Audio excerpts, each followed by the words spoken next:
we will now be proceeding with Mr. Zackie Achmat, who is here on behalf of Unite Behind, insofar as his presentation delves into state capture. And I would like to proceed for about the next 45 minutes with Mr. Achmat. Thank you.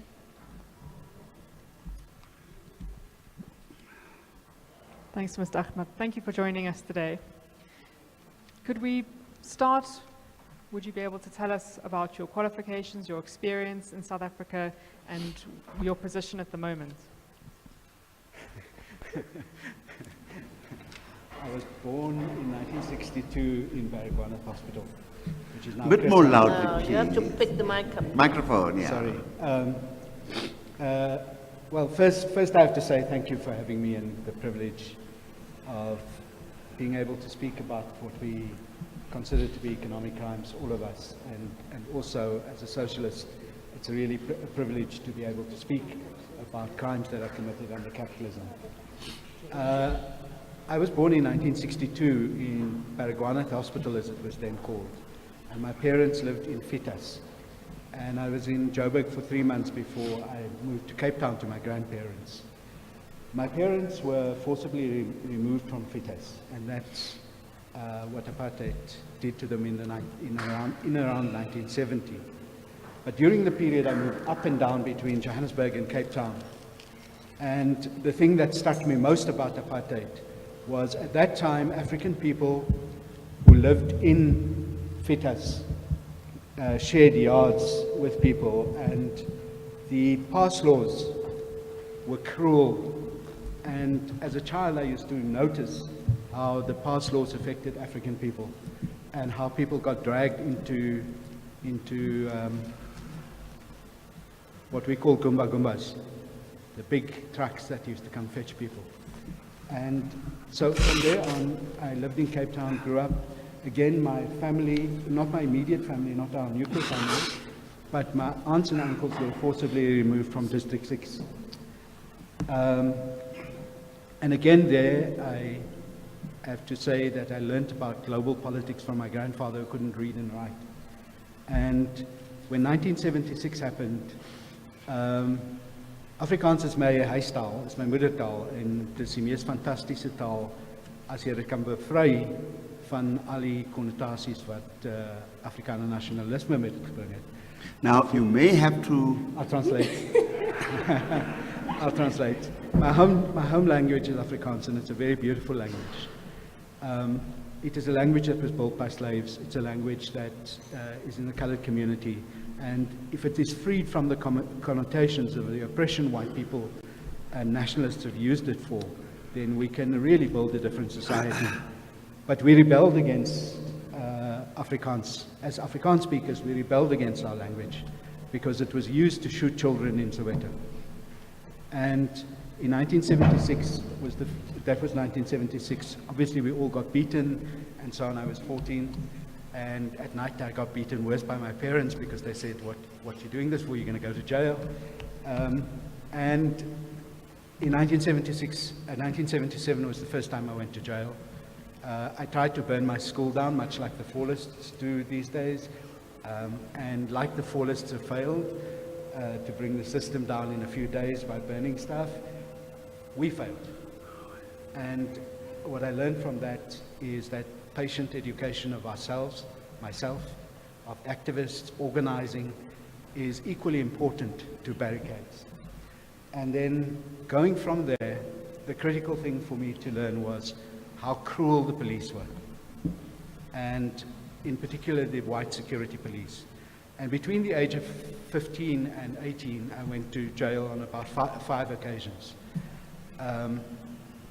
I spent 3 months in solitary, then six months in solitary confinement, and then 7.5 months in 3 months in solitary confinement, then 6 months in solitary confinement with torture. And so that's what I know of apartheid. But as I grew up, the most critical thing I learned was that the equality was fundamental to justice, and justice was fundamental to equality. And my parents taught me that. And the critical thing is I joined the ANC in 1980 in prison. And that's why today it's such a shame for me to think that I was a member of the ANC. And it's a shame what people have done to the ANC.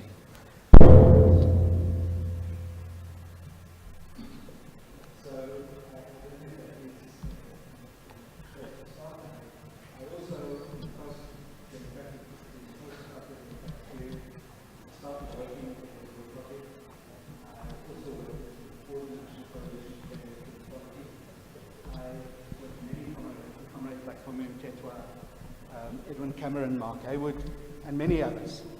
And so, from that perspective, I learned a great deal about the Constitution. In 1998, I was one of the co-founders of the Treatment Action Campaign, along with people like Anne Lebete, people like Anneke Meerkotte, Michael Abrams, my sister Zackie Achmat.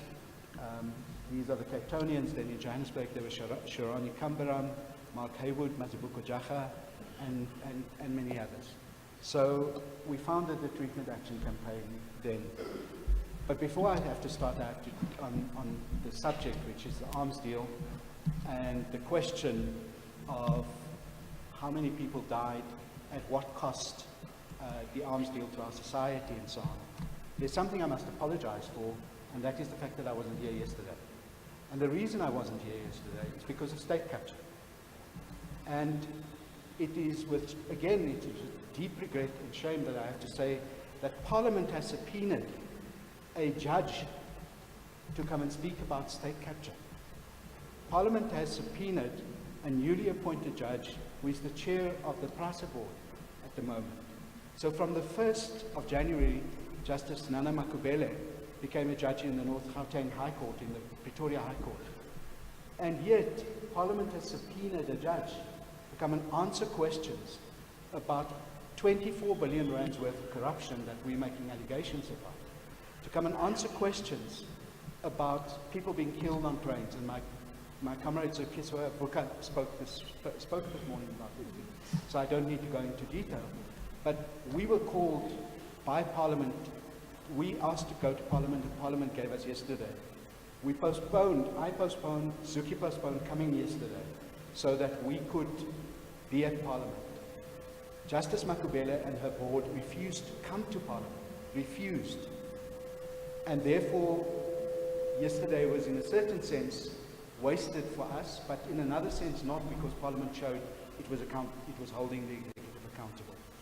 And that will take us now into the arms deal discussion, because I believe that the question of the arms deal is what is at the root of what has gone wrong in the ANC, what has gone wrong in Parliament, what has gone wrong in our cabinet, what has gone wrong in our society. And if we don't address that, then we will fail. Thank you. You can speak now to state capture, corruption in society as we know it now, and your contemporary role, and its interface with the arms industry and its impact ultimately on South Africa. South Africa was captured, actually Cape Town was captured, and I have to just make an aside here. I went to the toilet here, and the taps are broken, they're leaking, and the toilet is leaking, and the water's running out. Coming from Cape Town, it's a worry. So Cape Town was captured by a company called the Dutch East India Company, which in turn was captured its government. And it brought slaves here like my ancestors. It enslaved the Khoi, it committed genocide, and it established the basis for the mining industry at the Cecil John Rhodes to capture the state. It established a capitalism based on white supremacy. It established a capitalism in which the mining industry destroyed the lives of tens of millions of people in southern Africa. And we have the HIV epidemic as a consequence of that mining industry. So when we speak about state capture, we have to look at our history. We cannot ignore that history. But state capture is pretty abstract when you speak about it. if you talk about apartheid and white supremacy, the Steel Engineering Federation, Industry Federation of South Africa, was never called to the Truth Commission to talk about how they used the army, how they used the police to crush worker struggle. The Chamber of Mines was never called to give evidence in the way it was implicated in the destruction of black African lives. So when we speak of state capture, we have a terrible past in which there's a continuity to what has happened today. In the post-apartheid period, the first thing we have to understand is that the post-apartheid state, and I see a colleague, my brain is on firing different cylinders, Jane, surname escapes me now, but she's done superb work on the security state. And what we didn't do, what we had in 1994, is we had a revolutionary change in policies and in the constitution, having a constitution. What we didn't do is radically transform the state. Now, what elements of the state is there continuity with the old apartheid state and the old capitalist state, and what elements have changed? Parliament has changed faces, but you still have elements of the old state there. The Bantustan leaders, the Chief Kacha Buthelezi, the late Lucas Mangope was in that parliament, and so on. The ANC candidates don't get screened, so you can have people who, old security policemen, if they wanted to join. So our MPs don't get screened for their history. Similarly, if you look at the executive is not selected by the people. They don't have to account to the people in the same way, except through an election. When they go to elections, they get Parliament elects the party. Government has, people say government has 3 spheres. I believe it has 4 spheres. It has the executive, the legislature, and the judiciary. And here I want to say one of the reasons our courts have been so great is because it is the only part of government that has been radically transformed. For this reason, we have the Judicial Services Commission. And any judge who goes to that commission gets grilled on what they've done, both in the past and in the present, and some, I hope, will get grilled about what they're going to do in the future, like Justice Makubele. So the question for me is, what's the 4th element of government, the 4th sphere of government? It's the bureaucracy. And we never speak about the bureaucracy as an arm of the state. So literally, if you look at the police force, and I call it a force because it is the old apartheid police force, the central government's one, that brought in the Bantustans. And now it is established that culture. Similarly, if you look at the city of Cape Town, and you look at the DA government in the Western Cape, it is white privilege and wealth privilege and white property power that is privileged over everything else.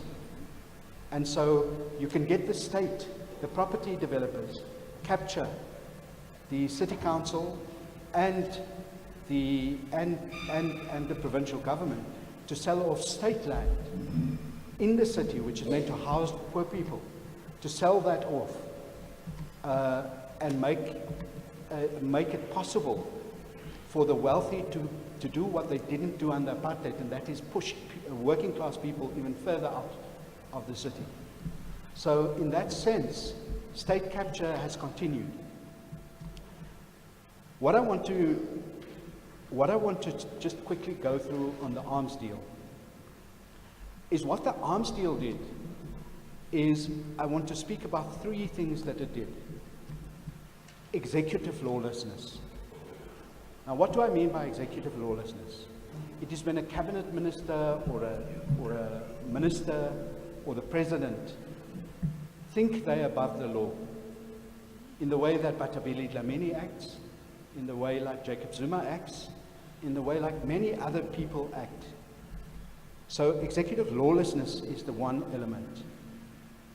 The second problem that came with it is the undermining of institutions that were independent and that were meant to protect us. Parliament, the Public Protector, the Special Investigation Unit, the National Prosecuting Authority. The third thing it did, actually there are four things. The third thing it did was it compromised and corrupted the humanity. It compromised and corrupted the humanity of people in our society, people we trust. And the last thing it did is that it captured and silenced the ANC as the vestiges of democracy that existed in the ANC. And the ANC, as a consequence, became a tool of state capture. And so all previous Secretary Generals of the ANC should be asked to explain what happened with the arms deal. Because why were they quiet? They knew about it. Why were they quiet? I want to mention the people that I think this tribunal need to speak to. Obviously, President Mbeki. The second one is Alec Irwin. He should be called, and he is implicated. He was one of the greatest defenders of the arms deal. The third one is Ronnie Kasrils, who continues to maintain a credible anti-apartheid history, or tries to, but is so implicated in that arms deal that it is a shame that he continued to defend it at that so-called commission called the Austerity Commission. Trevor Manuel, who knew that the arms deal was corrupt and had advised against it but was complicit in it. Tera Lakota, who is now a savior of the country, he should be called. Frene Jinwala, Dr. Frene Jinwala, a person of enormous stature, but someone who silenced Parliament, someone who silenced Parliament and parliamentarians. People like the late Lalu Chiba, Andrew Feinstein, Gavin, I can't remember his surname now, Gavin Woods, and so on. Of course, Jacob Gedlich Zuma. But then I want to say to my comrades in Takia, when we had a visit in, I think it was about 2000, it was about 2000 in Kailicha at the office, the first big office of TAC. We had a visit from the Swedish Defense Minister, or Deputy Defense Minister. And she came and she asked, what's going on with AIDS and so on, and what can we do? And do you guys need money? And I said, no, if you pay back the money taken by the Swedish companies, our government would be able to afford to treat us. Similarly, the people in Britain, Germany and France and other countries, but I am not an expert on the arms deal. I have followed it through books of Paul Holden, Andrew Feinstein and so on, and that's where I leave it. On the arms deal and public health, the tragedy of the ANC government is when it came to power, the treasury was empty. The treasury was completely empty. And what that meant is that there was no money in the bank. South Africa owed an incredible amount of money to local pension funds, to companies abroad who had done business with South Africa, and we had to pay back that debt. And the choice was go bankrupt or pay the debt. It was a difficult choice. We chose to pay back the debt, but we chose to pay back at such a high level that it cut services. It meant no new nurses were employed. When the nurse died, they didn't employ a new one. When a hospital cleaner died, they didn't employ a new one. Ronnie Green Thompson, Dr. Ronnie Green Thompson, he was the head of health in KwaZulu-Natal, reported in almost a good way. He was thinking he was making a good report to Parliament saying that we haven't filled so many thousands of posts because we're cutting back. Now, the difficulty of that is that debt was then, as it is now, because of Jacob Zuma and state capture, debt then was paying back the largest item in our national budget. That was the largest item in our national budget. And today it's the largest item in our national budget. And as a consequence, the arms deal added to that debt. It added to that debt. It was unnecessary and it added to that debt. So we hit what people in philosophy call a perfect storm. And the perfect storm was austerity, that is the cutback of social services. We lost of competent staff and we didn't replace them. We expanded our healthcare services at the same time. You will remember that Dr. Nkosazana Dlamini Zuma did a fantastic job as health minister. She brought clinics close to people. She built clinics in townships. But that clinics didn't have enough staff. They didn't have enough medicines. And so we expanded services, we cut the budget, and at the same time we had an explosion. The HIV epidemic started in 1980, in the 1980s. So when we got to 1994, 95, 96, 99, definitely, the epidemic had matured and moved from an HIV epidemic into an AIDS epidemic when people were dying. And so at that particular point, you can see the public health service, not enough money, not enough staff, expanding to try and reach more people in the right way, and austerity. So the arms deal brings us to a very difficult situation, because why was the HIV program then not funded properly? Prevention, treatment, care, and so on. The first place we have to start is that one of the industries that captures governments, locally and globally, is the pharmaceutical industry. It captures governments. So in the United States, there are 2 pharmaceutical lobbyists for every member of Congress. 2 pharmaceutical lobbyists for every member of Congress. And how do they capture? They normally fund the president's parties, they fund both parties' election campaigns, and then they fund the legislators' election campaigns, and then they get the money, and then they win the policy that they want. And so one of the things that was critical is that the pharmaceutical company, people think, when they think of HIV, they think of ARVs. But when the government could not afford antiretroviral therapy, when the government could not afford it, at that point, the treatment of opportunistic infections was possible. But the cost of opportunistic infection drugs like fluconazole, which was used to treat systemic thrush, was about 3,000 Rand for 1 week's treatment. And you could get the same medicine in Thailand for less than 100 Rand. For less than 100 Rand. And in Brazil and in India. So that shows you how drug companies profiteered. To go to the question of 1996, at that point, treatment became possible. You had combination therapy. And what that meant is this.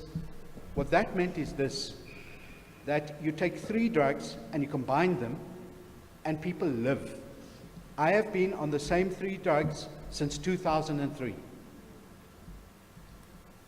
Cidovudine, lamivudine, and nevirapine. AZT, 3TC, and nevirapine. That's what it's called. And these aren't fancy drugs. These were funded by universities in the United States that made them. Those companies made them.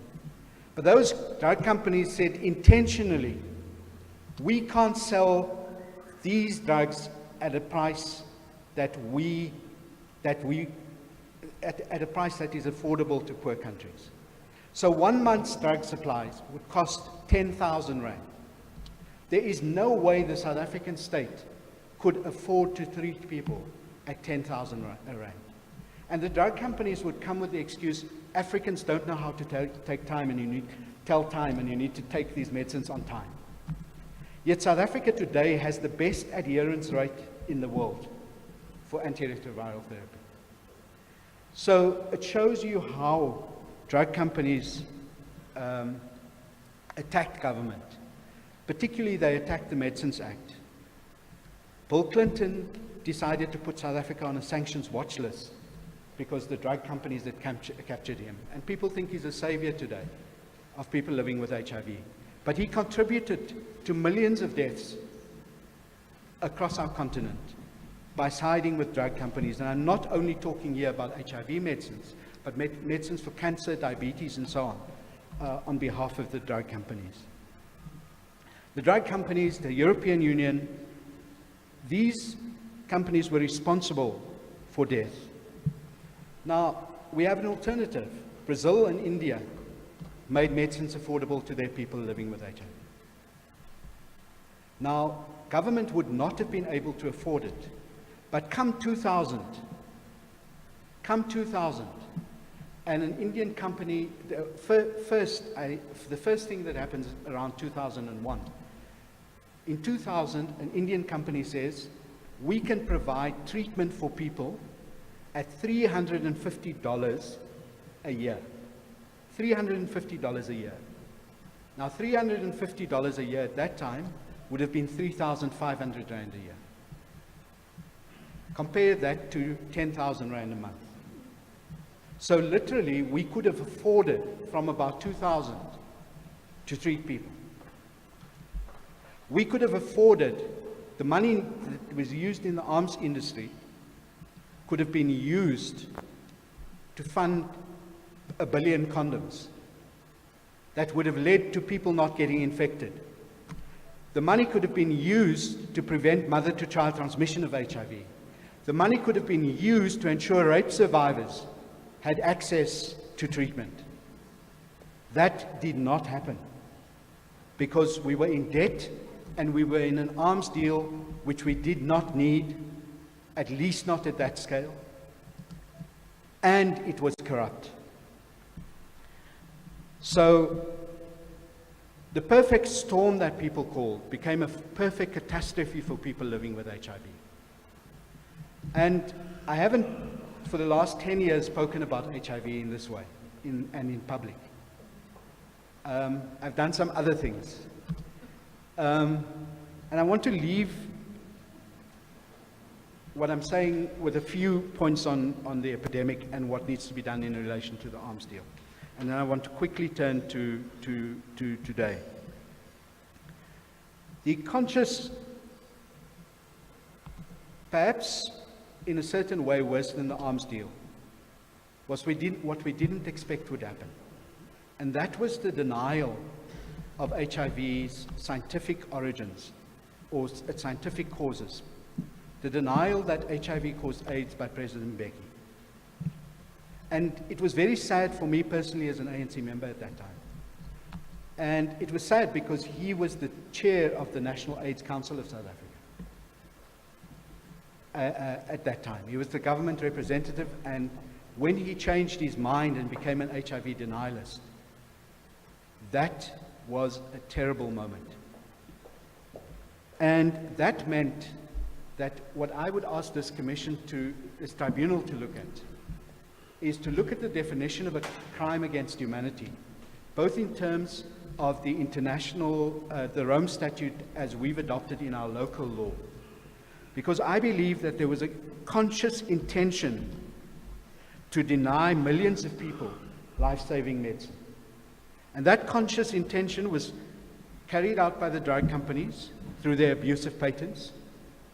It was also caused by our government. For the president said two things. He said, HIV doesn't cause AIDS, the drugs are poisonous, and in any event we can't afford them. Well, we could afford them, and they weren't, of course they had side effects. They had serious side effects in many people. But they saved our lives. And they've saved millions of lives. In South Africa today, nearly 3 million people are on antiretroviral therapy. So, what is necessary for the Commission to ask is whether, in relation to HIV, there was a conscious decision of policy to deny people medicines.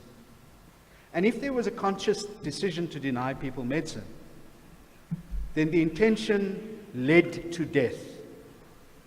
And again here, who were the people who died? Gay men, black people, black gay men, black women, infants and children. Lives that people regard, through a corrupted humanity, lives that people regard as dispensable. Sadly, the late spokesperson for President Mbeki was a chap called Parks Mankatlana. And he said, we cannot prevent mother-to-child transmission because the children will live and then the mothers will die. So let's kill the mother and the child. Basically, that was the answer that meant. And he was speaking on behalf of the president. So, who are the people that need to be asked about this? Again, we start with President Mbeki. We start with his enforcer, a chap called Isopahad. And his enforcer was the person who would go to Parliament under the arms deal and with HIV and scream at people and say, if you don't follow the line, we will get you. That is what that man did. Similarly, it is a tragedy that the late Minister of Health passed away, but she would have had to account. But again, there are other people like Tamim Seleko. There are other people like, I can send you a list later. But there are people we need to thank, people who stood by us. And the first person I want to mention here is because he died recently. Lalu Chiba. Lalu Chiba, he went onto the committee and he stood by us. The second person I want to mention is because he's still alive, and he's Dr. Aben Komo. I know him, I hope he's alive.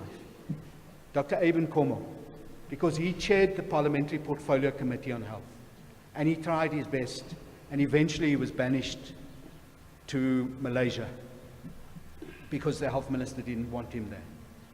The third person we should thank is Dr. Albertina Lutuli on that committee. She helped. The first ANC member, apart from myself, who wore an HIV positive t-shirt, was Mamnum Zamu Winnie Mandela, Madikizela Mandela. And we need to thank her for that, even though people might have reservations about other things she did. We thank her for that.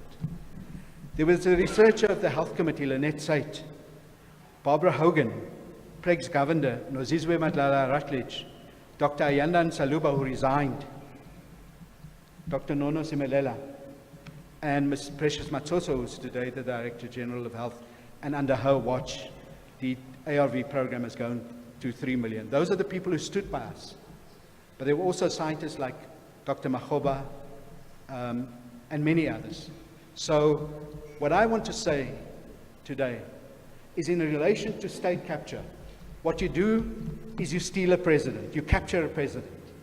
Once you've captured the president, you try and capture as many of the executives as possible.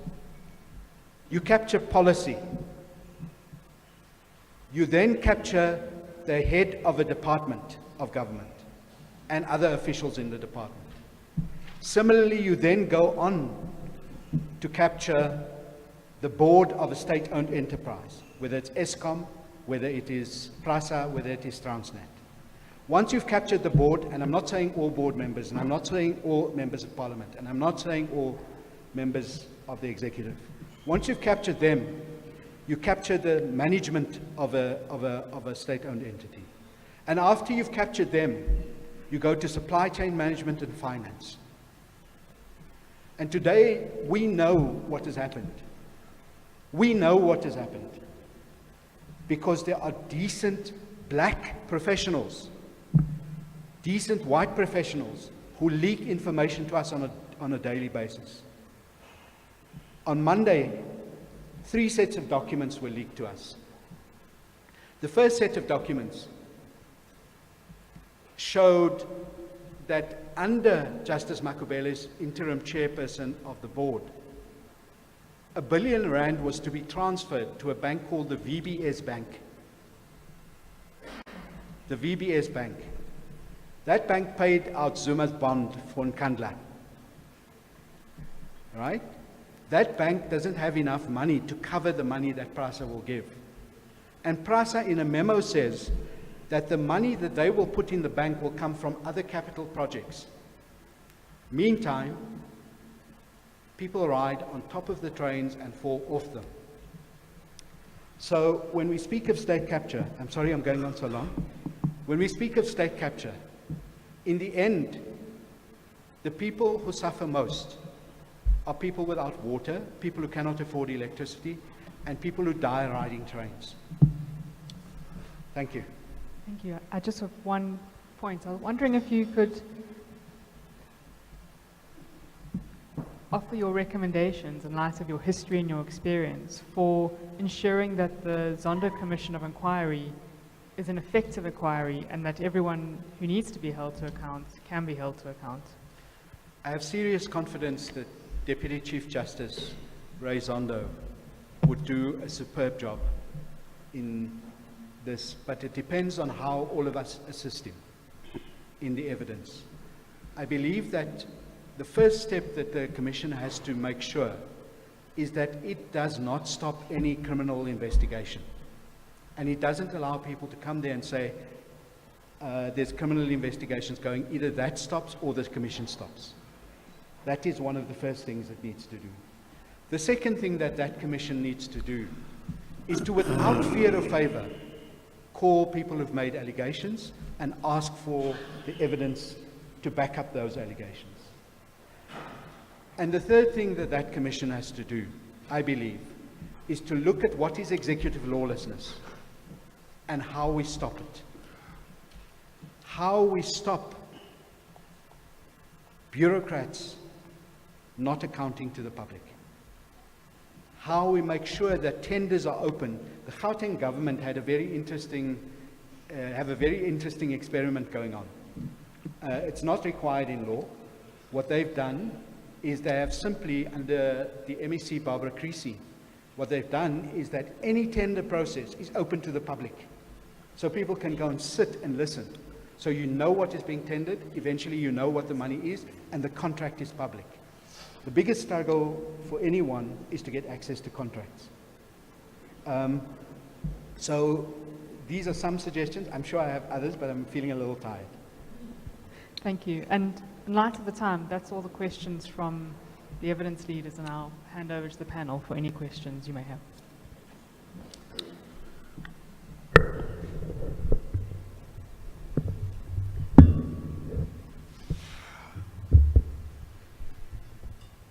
All right. Thank you very much, Zackie.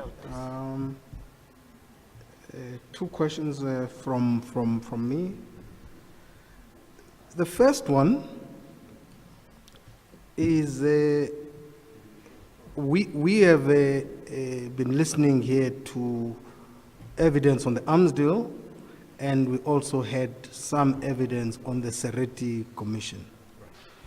And I just wanted to see whether you have any view on the Austerity Commission. And the reason I'm asking this is that it is argued that there was an investigation, there was a Judicial Commission of Inquiry, and it had findings. And why are you digging all of this up when there was a process? So that's the first question here. I think the simple answer to that is that I commend the people who refused to give evidence to that commission because it was a whitewash. I believe that it didn't listen to all the evidence. I believe that it deliberately did not want to hear the evidence, and it didn't call the people who were the real criminals, including Jacob Zuma. Sufficient of them. They called President Mbeki, they called Alec Owen, they called Ronnie Casrels, but they allowed those people to run circles around them because they didn't want to have the facts in front of them. All right, thanks. You spoke about what you call executive lawlessness. And you've made some recommendations about state capture now.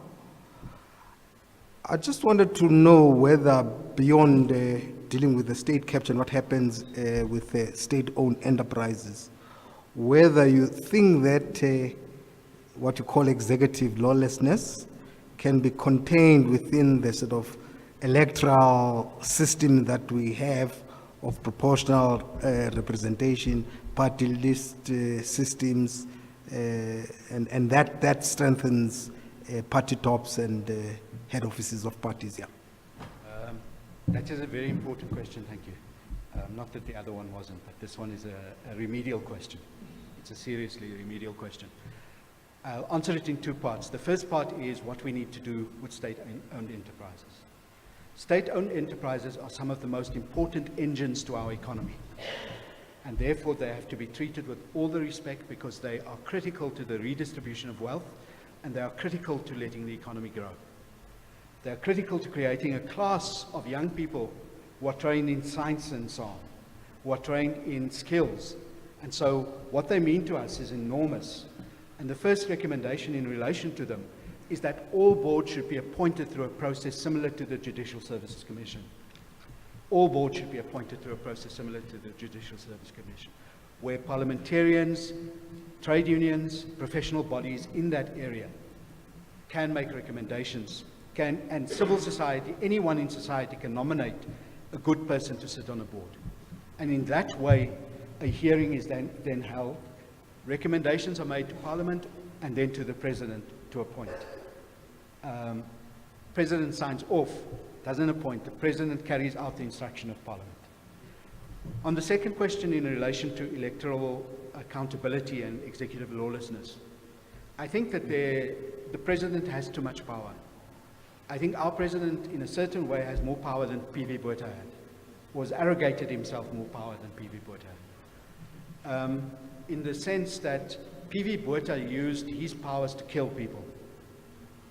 He didn't, in the same way, use his powers to enrich himself and try and avoid justice for that. Regrettably, he wasn't put on trial for killing our people. But at the same time, our President has arrogated too much power to himself. So in doing a remedial action in relation to state-owned enterprise and executive lawlessness, the first thing is to have a good board. The second is to limit the power of the President. And the third, when it comes to the question of electoral reform, I think what one must be careful what one wishes for. Because if you look at our city councils, they have a mixed electoral system. And that should happen at national level, I think. But that doesn't automatically preclude corruption and capture, as the really great book by Crispian Olver, How to Steal a City, shows. And you can also entitle it How to Steal the ANC at the same time. Thank you, Zackie.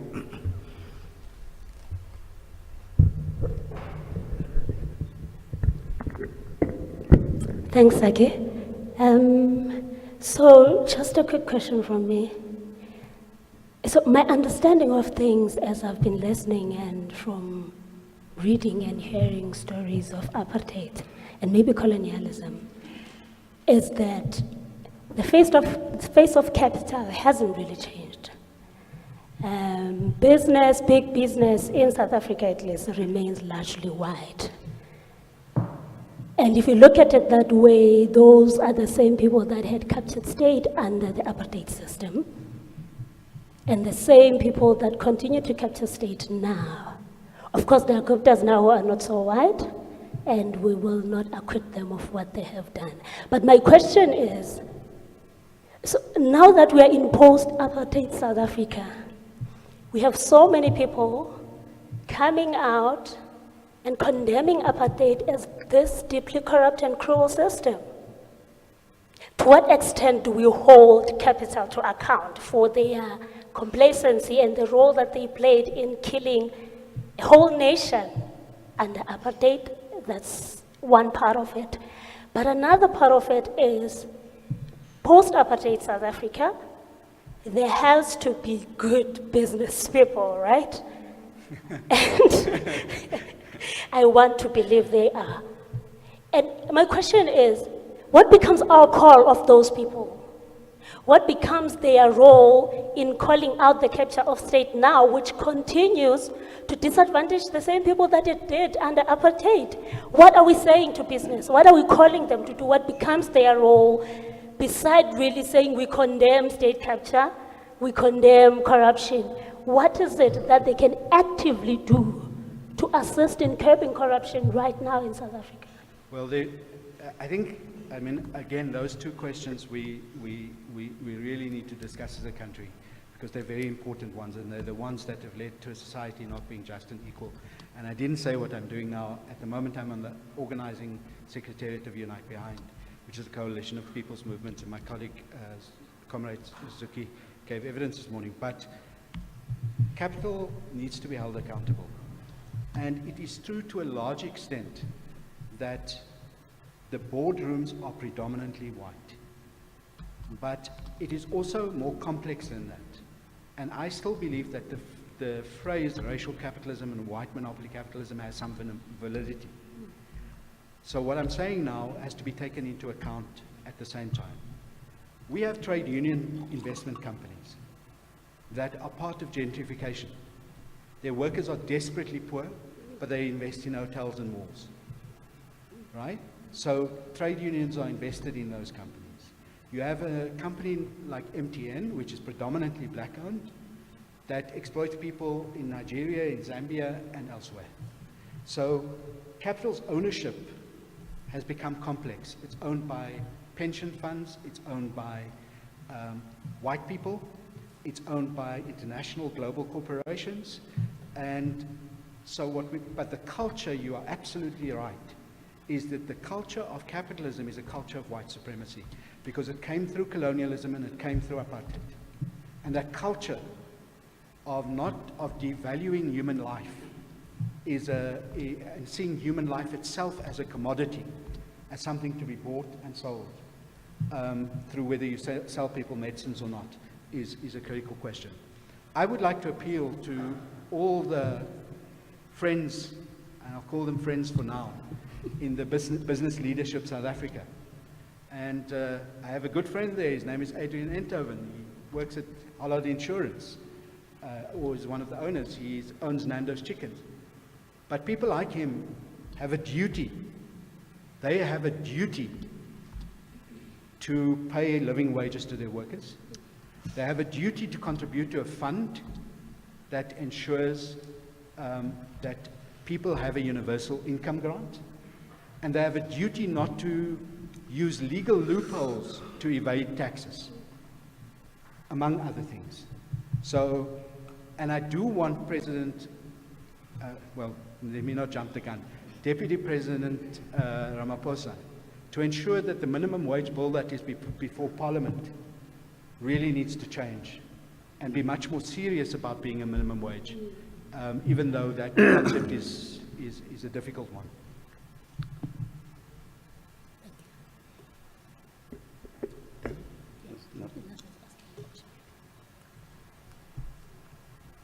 I do respect your experience, your life experience, in the way you described it, and your invaluable information that you shared with us on the fight against HIV/AIDS and the connection between the arms deal and the deprivation and the resulting loss of thousands of lives as a result of the withholding of medications. So I accept all that. The difficulty I have is that this tribunal has a very specific mandate.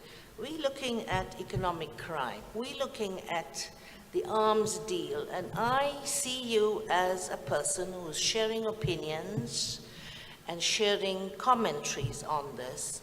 I don't receive from you any specific research or information that you are privy to. You referred to one document which you said was sneaked out, so presumably it's secret because you're making no reference to who, how, and what is in that document.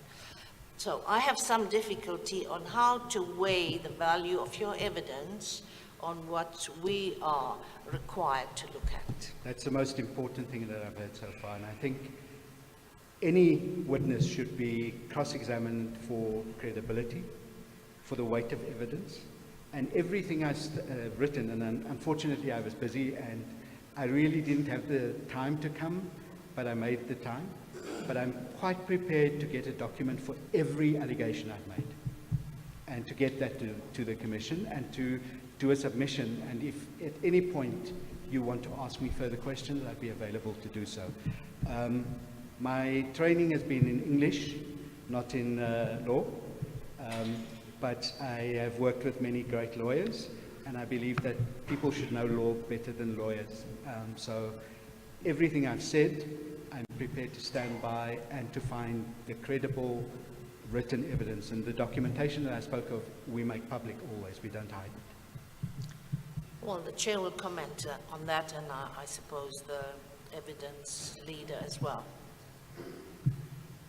Done. Chair, I'm done, yes. I think that the evidence leaders will decide in terms of how far they want to go, whether they require written submissions from you or not. We would not like to make that decision. So I'm sure that if they want more from you, they will ask you. Thank you. The issue I want to raise is not strictly related to these proceedings either, but it arises out of something you said, that the president has too much power.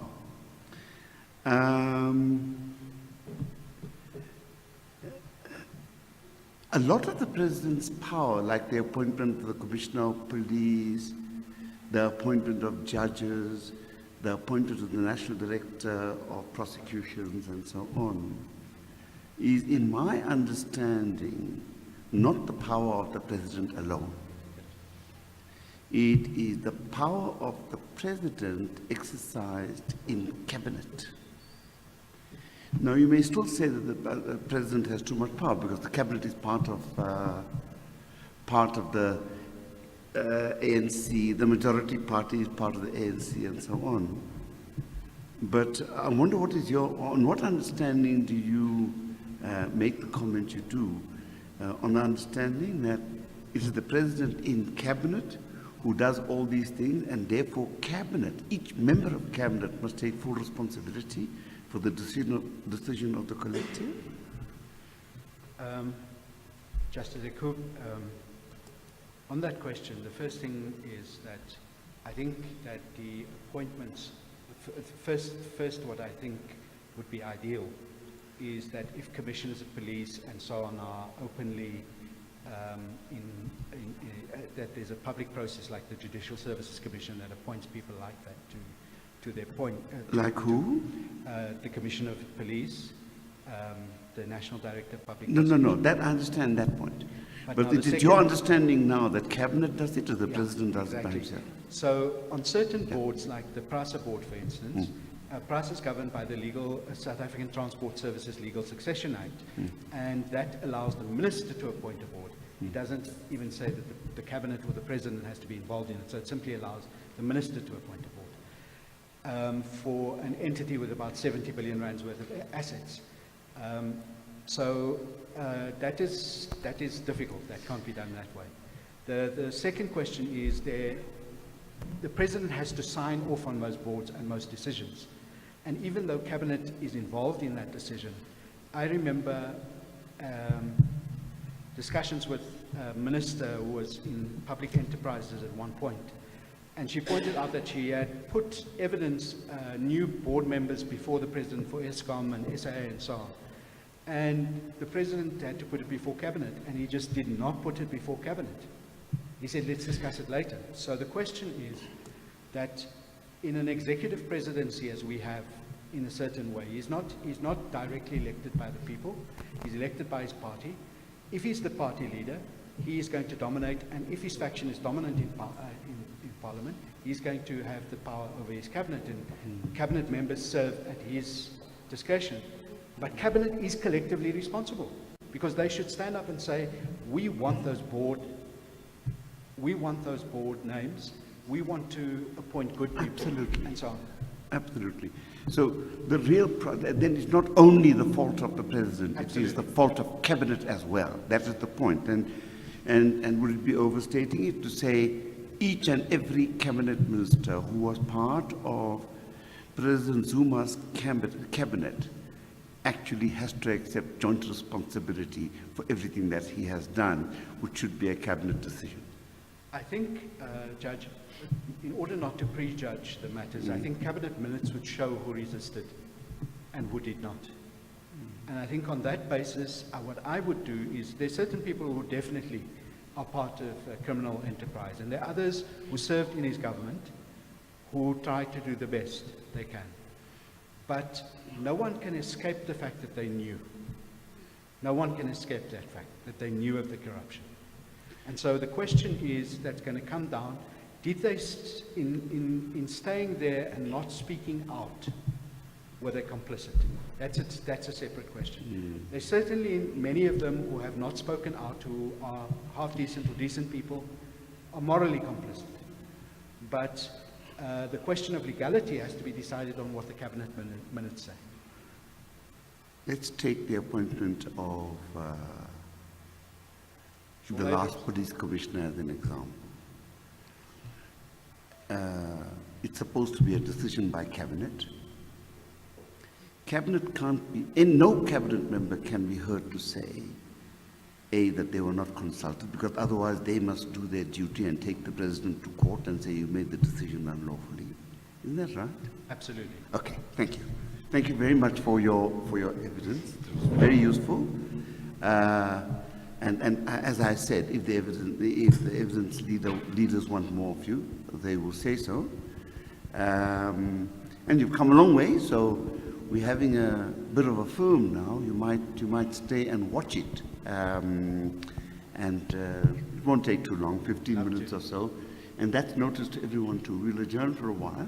Can I say forward to socialism, Judge? Okay. To make sure that the premises are prepared, and then we will come back as part of the audience to watch with you rather than as panel members. Thank you very much.